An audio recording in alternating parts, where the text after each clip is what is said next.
Hello friends, I am Miss Shinde Bharti Machindra, working as an assistant professor in the Department of Civil Engineering in Civil Sanjeevani College of Engineering, Kopargaon. Welcome you for the lecture series of the subject Engineering Mechanics. Up till now, we have completed the Unit 1 and Unit 2 related to System of Forces and Equilibrium of Force System. Now, in today's video, we are discussing about unit number 3, that is centroid and moment of inertia. So contents of unit number 3 is definition of center of gravity, center of mass, centroid, then centroid of composite plane figures, centroid of one dimensional element. Now let's start with the definition of center of gravity. Center of gravity is also denoted as a symbol C dot G. So center of gravity is the point where the weight of the body can be assumed to be acting, that is the point of application of earth gravitational force.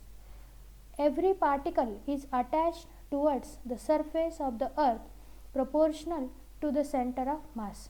This force form a system of parallel forces. The point through which the resultant of these gravity forces act is known as the center of gravity. So now center of gravity is nothing but a point at which the weight of the body is assumed to be acting.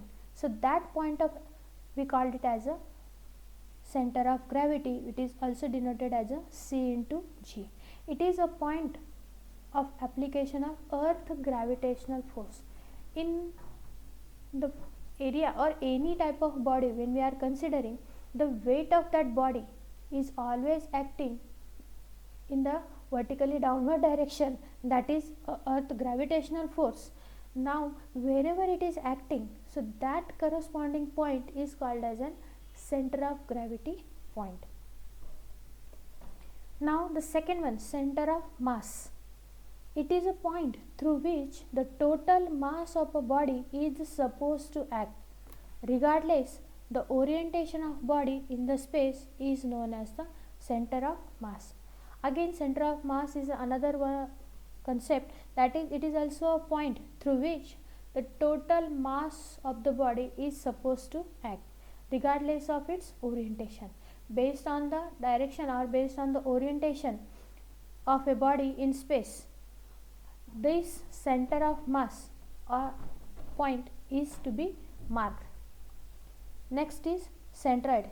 It is a point through which the total area of plane is supposed to act regardless the orientation of body to the space is known as the centroid. Now centroid and center of mass, only the difference is that here we have to consider the total mass of body and here we have to consider the total area of the plane. So that point we called it as a centroid. Again, it is a point where the entire mass of body is supposed to be act to be concentrated.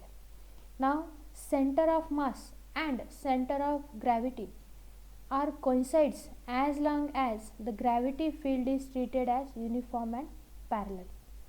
These 2 points are coincides whenever the gravity field is treated as uniform and parallel. Otherwise the location of these 2 points is not coincides. Now to mark this center of gravity positions, whenever we are considering a 2-dimensional bodies or 3-dimensional bodies, with respect to these dimensional bodies, the center of gravity point of any type of body is to be marked. Now again, when we are finding out the location of the center of gravity point of any type of body, we are applying a concept of applying from small to whole.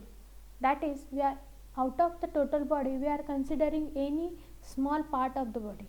Like here we are considering any small part of the body, and then the center point of this body acting a distance of that point from the origin along x direction is the x bar distance of center of gravity, and along y direction is the distance of y bar from the along the y axis. So now when we are considering this small component, we are determining it for small component, and then by making the addition of all small different points, then further it will be applied to the whole. So that will be done with respect to this integration. So therefore, when we are considering for rods and wires, this will be considered in terms of the length, that is nothing but here. So x bar is equal to integration of x into dl divided by l, means the total length is get divided into small length, and then the CG point of each small part, that will be get summarized and divided by the total length, we get the x bar distance for the whole rod or whole wire along the x.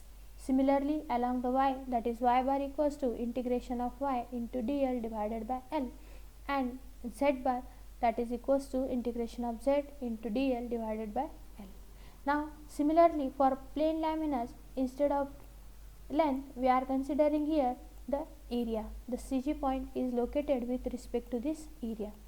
So total area is get divided into small sections, and then summation of all these CGs divided by the total area, we get the CG of that complete plane lamina. So x bar of whole figure is equals to integration of x into dA divided by A, where dA is the small area and A is the total area. Similarly, for y bar, some integration of y into dA divided by A, z bar equals to integration of z into dA divided by A. Now with respect to these things, there are some standard laminas, and for these standard laminas, the x bar and y bar, that is the location of center of gravity point with respect to x and y axis, has to be given in this table. So here the first column is serial number, the second column is that figure, the third column is area, and fourth column is x bar, and fifth column is the y bar distance. So first, if I am considering the rectangle, so here a rectangle is given having a dimensions a and b. So here with respect to this origin O, x bar, here this is the CG point of this rectangular lamina. So x bar is this distance along the x and y bar is this distance along the y. So in that case, here,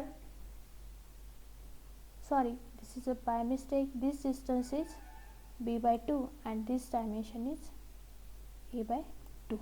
So here area of this rectangle is a into b, and x bar distance is at half of this given, that is nothing but a divided by 2, and the y bar distance is nothing but the b divided by 2.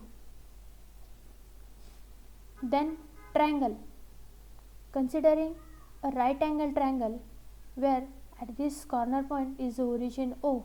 Now the base is given b and the height is given h. So the distance x bar, area of this triangle, is half of base into height, and x bar distance is given as a b by 3. Now whenever we are considering from the 90-degree side, then in that case this x bar distance is acting considered as a 1/3 of the total. So total is here b, so 1/3 of that is nothing but the b by 3. And if we are considering from this corner point, then in that case this distance is given as 2/3 of the total. So if I have to say the distance with respect to this corner point, then in that case it is given as a sorry, 2/3 of b. Similarly, for y bar distance, the vertical distance, again from 90-degree side, this distance is considered as a h by 3, that is nothing but the 1/3 distance. And if I have to find out the distance from this corner point, this will be again considered as a 2/3 of h. Now next triangle is the regular triangle, not a right angle triangle. Now again here the base is given b and the height is given h. So this is the center of gravity point of this plane lamina. Again the area is a equals to half of base into height. Now the distance x bar with respect to this origin O and the distance y bar with respect to origin O is given as x bar is equals to a plus b divided by 3, where a is the distance of this vertical height. Here this will be the distance. So a plus b divided by 3 and y bar is given as a h by 3. So h again the 1/3 distance from this corner origin O. Next for circle. Now here for circle having a radius r, then area of the circle is equals to pi r square, and x bar distance and y bar distance with respect to origin O over here it is equals to r, that is nothing but the radius of the circle. Now in this case if I shift my origin point and if I am considering origin at this center, now if this is my O point, then in that case from the O and the origin and the CG point both will be coinciding. So in that case this x bar and y bar distance both will be equals to be 0 as the CG point and origin is coinciding. But as it is given in the table, O is lying over here and CG point is over here, so x bar and y bar distances are equals to r. Next is semicircle. So in semicircle which is lying along the axis x, so here this is the radius r, here this is the radius r, this is the center point of this semicircle and this will be the CG point. So from the origin O this distance is the x bar and here this vertical distance is the y bar. So area of semicircle is pi r square divided by 2, half of the full circle area. Then looking towards the figure, it is clearly seen that x bar distance is given as r and the y bar distance is determined as 4r divided by 3 pi.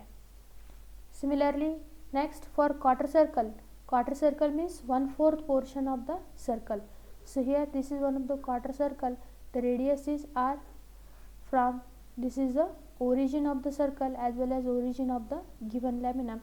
Then this will be the x bar distance, this will be the y bar distance. So this is the CG point of this quarter circle.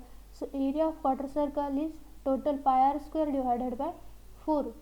Then x bar distance is determined as 4r by 3 pi. Similarly y bar distance is again 4r by 3 pi. Next shape of standard lamina is the circular arc sector. I am considering one arc out of the total circle, this lying along the x-axis, and this is the angle alpha made by this arc. So now in this case here this is the CG point of the arc, then the area is determined as a equals to alpha into r square. So whenever alpha value is considered as an individual, this will be considered in terms of radians. Then the x bar distance is determined as 2r sin alpha divided by 3 alpha, and here you can see clearly seen that along y bar the distance is equals to 0. So in this way these are the some of the standard laminas and their x bar and y bar distances are given. Now next some standard x bar and y bar for the centroid positions for the line segments, or we can say in case of wires or rods, these are the standard x and y bar distances. So first step is line. Considering a wire, or we can say a bar, or we can say a rod, we are considering this inclined rod having a length of L. So at the center of this inclined rod, here the CG point of this rod is marked. But now as our origin O is located over here, so from the origin the horizontal x bar distance and the vertical y bar distance are determined as the length is L, x bar distance is equals to L by 2 cos of theta and y bar distance is equals to L by 2 sin of theta. Next, a segment of arc. Now here I am considering only one segment of a complete arc. Again here this is angle alpha made by this segment, and here this is the CG position. So length of this segment of an arc is determined as a 2 alpha r. Then x bar is determined as a r sin alpha divided by alpha. So here whenever alpha is again considered as an individual without sine, cos or any trigonometrical function, then we have to consider the value of alpha in terms of radians, and when it comes with the sine and cos, then here we have to consider the value of alpha in terms of degree, and y bar is equals to 0. So in this way, in the present video, some of the standards x bar y bar distances regarding the some plane laminas as well as the some line segments are given. Now in the next video we are solving some of the problems based on determination of or locating the center of gravity point for the composite laminas. So thank you.